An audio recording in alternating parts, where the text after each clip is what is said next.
වන කතා කියලා පොතක් තියෙනවා යක්කඩුවේ හාමුදුරුවෝ ලස්සන කවියක් තියෙනවා. ඒ කවිය තියෙන්නේ මෙහෙම. ලැබිය යුත්ත කොයි කාටත් වේය හිමි දෙවියෙකුට උවත් එය නොකලකි අහිමි එයින් ශෝක නොකරමි පුදුමද නොවෙමි ඊළඟට මට හිමි දෙය වෙන කාටත් නොවේයි හිමි. ඔය ඇත්තන්ට ලැබෙන්න નિયમિત දෙයක් තිබෙනවා නම් ඇත්තටම ඔය ලැබිලා තියෙන්නේ નિયમિત දේවල්. අනාගතේ ලැබෙන්නේ ලැබෙන්න નિયમિત දේවල් විතරමයි. ඒක තදට ඔළුවට දාගන්න ඈ. මොකද ඒක මේ තදට ඔළුවට දාගන්න කියන්නේ මේ සමහර අයට හිතෙනවනේ කසාද බැන්දට පස්සේදී මෙහෙම මට මීට වඩා 1000කින් හොඳ මිනිහෙක් හොයාගන්න තිබ්බා. මට මීට වඩා කෝටි ගුණයකින් හොඳ ගෑණියෙක් හොයාගන්න තිබ්බා. එහෙම හොයාගන්න ඇත්තටම මොකක් හරි පිනක් තිබුණා නම් හම්බ වෙනවා. මෙලාට හම්බ වෙනවා. හම්බෙලා නැත්තේ ඔය ඇත්තන්ට හම්බ වෙන්න નિયમિત එක්කෙනා තමයි ඔය හම්බෙලා තියෙන්නේ. ඔය නිකන් කතා විතරයි ඔවනේ. එහෙම ඉතින් හම්බෙන්න පිනක් තිබුණා නම් හම්බෙන්න එපා. සමහරු මට හම්බෙලා තියෙනවා 150ක් විතර මනාලයෝ බලලා තෝරගත්තු අය.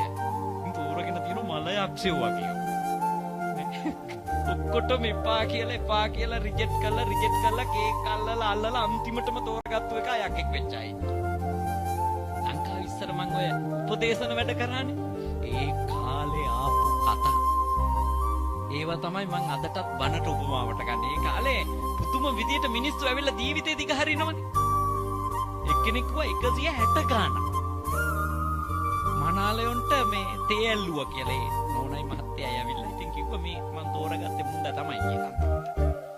දැන් ඉතින් ඉන්නවා කුලල් කකා කියලා. රණ්ඩු ඒ තමයි ලැබිය යුත්තේ තමයි.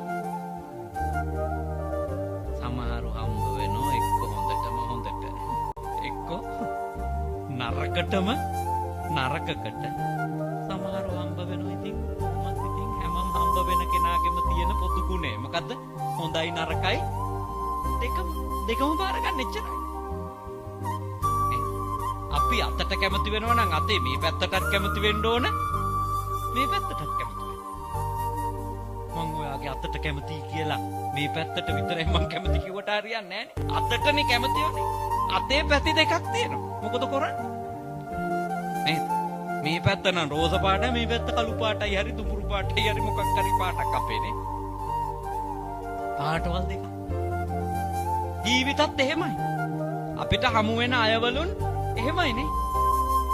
ඒ නිසා මම ඔබට යෝජනා කරනවා. අපි කාටත් ලැබෙන්න નિયમિત දේ ලැබෙනවා. තව කෙනෙකුට ලැබිච්ච දේවල් දිහා බලලා හුල්ලන්නේ. වැඩන්නේ. ඇයි හුල්ලන්නේ? මොකටද හුල්ලන්නේ? ඒක යාටමයි ලැබෙන්නේ. ඒකට මං කොච්චර හිල්ලුවත් කොච්චර හිත අසතුටු කරගත්තත් මට ලැබෙන්නේ. මට ලැබෙන එක යාට ලැබෙන්නේ. ඒක තමයි ඇත්ත. සමහරුන්ට කොච්චර කිව්වත් ඕක තේරෙන්නේ නැහැ. ඒත් හිතෙනෝ නෑ මට ලැබෙනවා යා නැති වුණා නම්. එයා ඉන්න හින්දා තමයි මට මේක හම්බුනේ නැත්තේ. නෑ. එයා නෙමෙයි. තව 100ක් හිටියත් ඔබට හම්බ වෙන්න નિયમિત නම් ඔබට හම්බ වෙනවා. ඔබට හම්බෙන්නේ නැත්තම් ලෝකේ අන්තිම එකම මිනිහා වුණත් ඔබට හම්බෙන්නේ නැහැ. ඒක මතක තියාගන්න. ඔබ එකම මිනිහා කියමුකෝ මේ ලෝකේ ඉන්න. ඔබට හම්බ වෙන්න નિયમિત නැති දෙයක් නම් ඔබට හම්බෙන්නේ නෑමයි.